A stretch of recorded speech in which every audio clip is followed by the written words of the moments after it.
Welcome to the lecture. In this lecture, we are going to discuss the application of CFT to octahedral fill. How the d orbitals in octahedral getting split. What are the three stages of the d orbital splitting in octahedral fill? Let's discuss. Now, the application of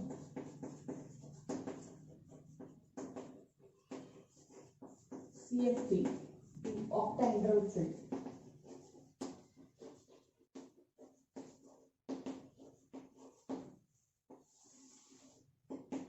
As we discussed earlier that the d orbital is divided into two groups, that is T2g group and EG group. T2g, these groups are divided and situated along the orientation of the axis in space. So the T2g orbital has a lower energy than the EG orbital. The T2g orbital consists of the T2g group consisting of three orbitals, that is a dx square, dyz and dzx orbital, whereas EG groups is divided into two orbitals, that is a dx square minus y square and dz square orbital. So how they are split? Let's discuss. That is, we already discussed it. This is an energy.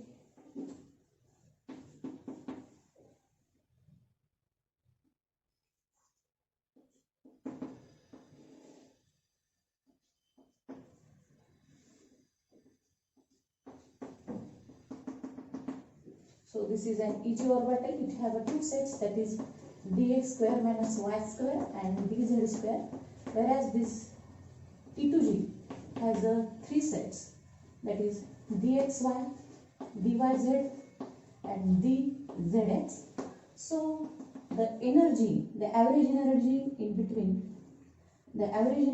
between these two is actually 10 dq, and the energy for T2g is 4 dq, whereas the energy for this EG is 6 dq. So this is also known as a barycenter, where the energy level of these two sets, that is EG and T2g, is average. So that's why it is known as a barycenter or average energy level. So what are the three steps for the splitting of the orbital? Let's discuss. There will be the three steps occur in splitting of the orbital.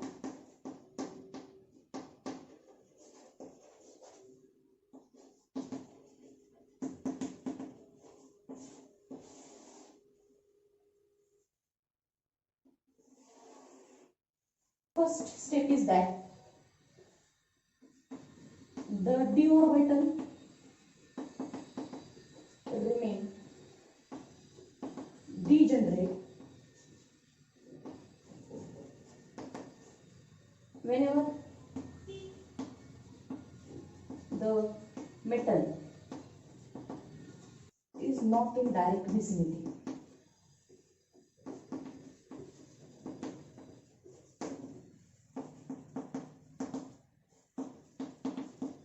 Vicinity means there is a direct contact between the metal and ligand. So the degeneracy of d orbital remain unchanged or the remain same whenever the metal is not in direct with the vicinity. Means if there is a not approach of ligand toward the metal atom, then that time the degeneracy of d orbital remain as it is or remain. So the second step,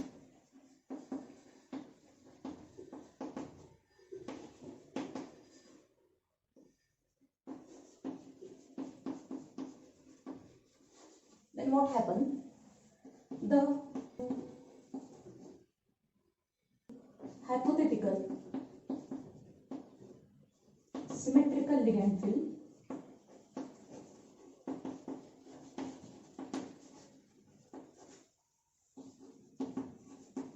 the energy of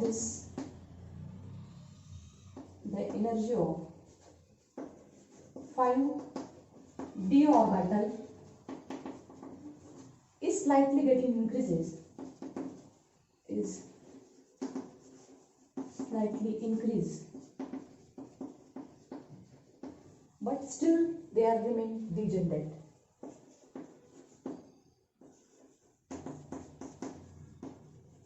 they are degenerate. Third step we can write here.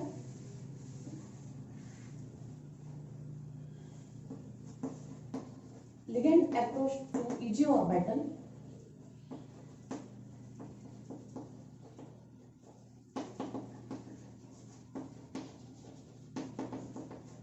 The energy of that EG orbital is increases.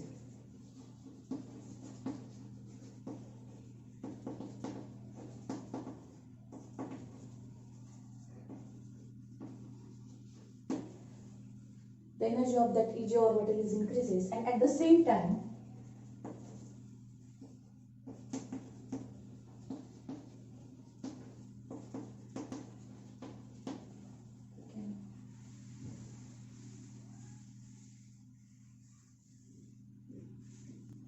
the energy of T2G set is decreases equally.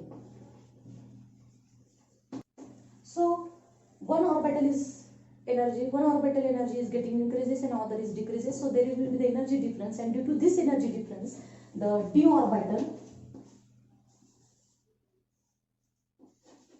due to this, the d orbital is splitted. Two states in octahedral field.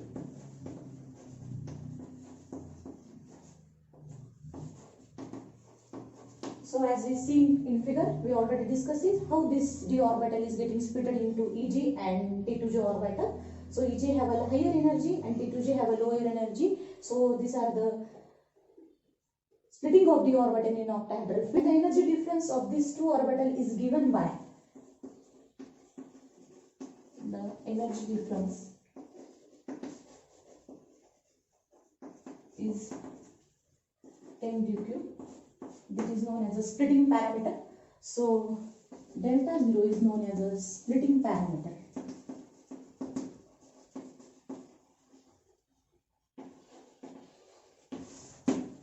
So these are the splitting of d orbital, and this d orbital splitting is denoted by this delta 0, whereas an O is denoted for octahedral.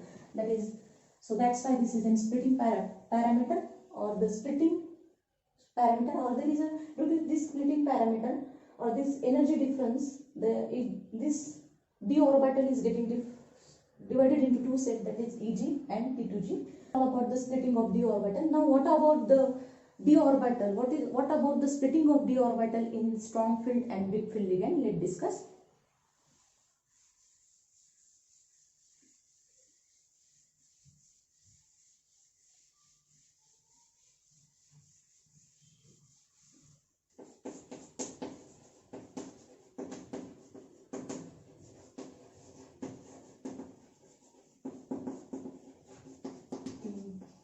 Strong field and weak field ligand.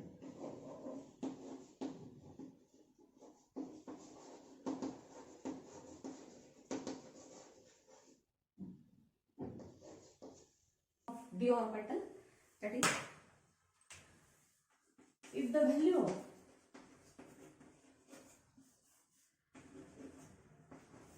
delta 0, that is, we know that delta 0 is nothing but the splitting parameter is large, then the ligand is strong field,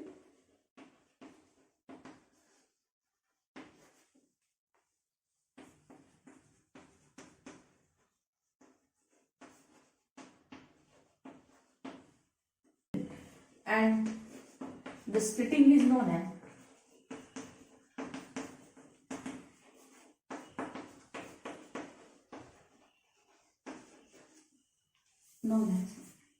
strong field splitting.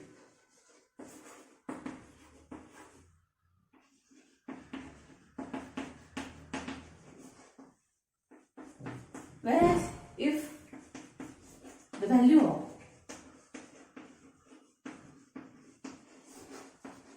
delta 0, that is or we can say that as a 10dq is small than the ligand.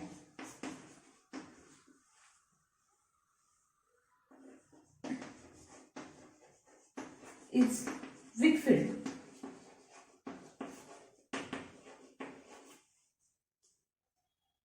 And the splitting is known as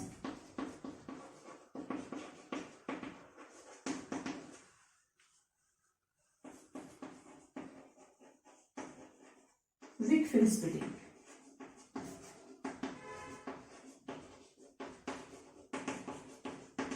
And respectively, the complexes is known as a strong field complex, and here the complex is known as a weak field complexes. What is meant by exactly the strong field and weak field complexes? Generally, strong field and weak field complexes is decided depending upon their splitting ability. The ligand causes greater splitting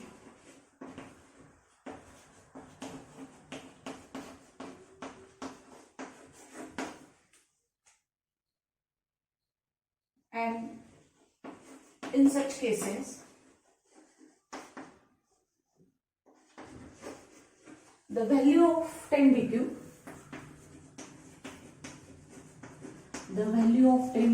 is increases, or delta 0, that is spreading parameter, is increases, is known as strong field ligand.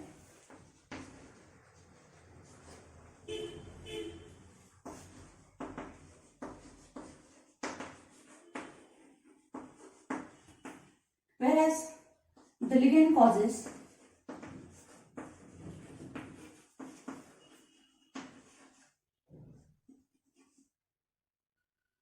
comparatively small splitting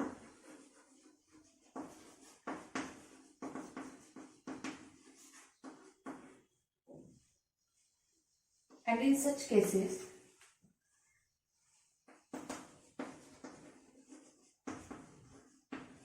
the value of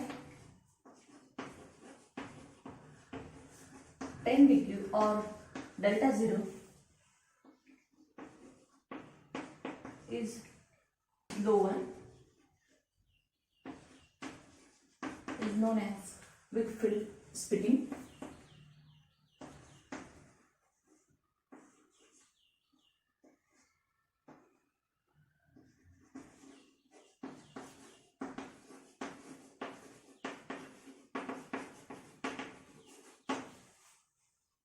Now, what is meant by the... So, these strong field and weak field ligands are decided on the basis of the spectrochemical series. So, spectrochemical series is nothing but the ligands are arranged according to their ability to splits.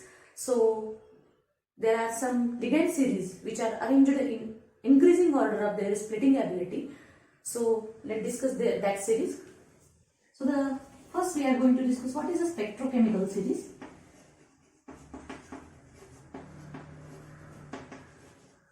The common ligand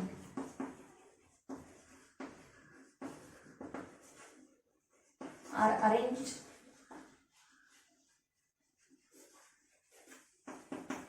in the order of strength, and this series is known as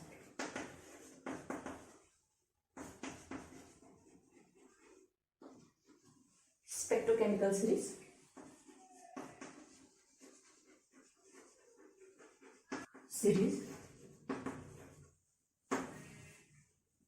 So what is this spectrochemical series?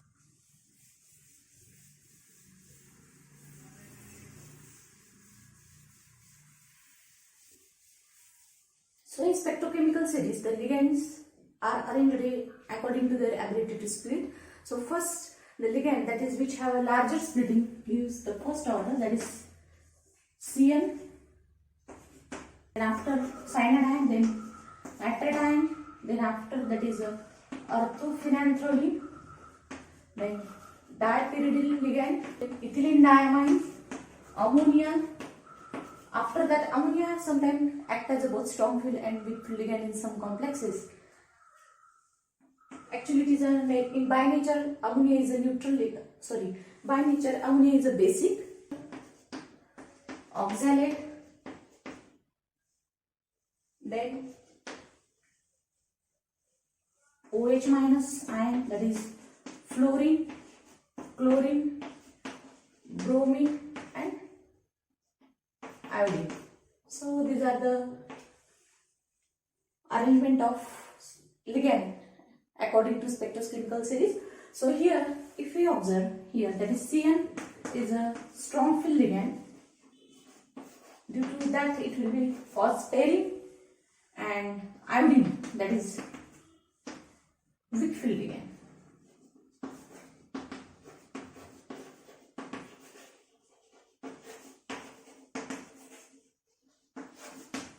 So these are the two ligands which have a larger splitting, and this will be the cause smaller splitting. So according to that, it will be decided the strong field and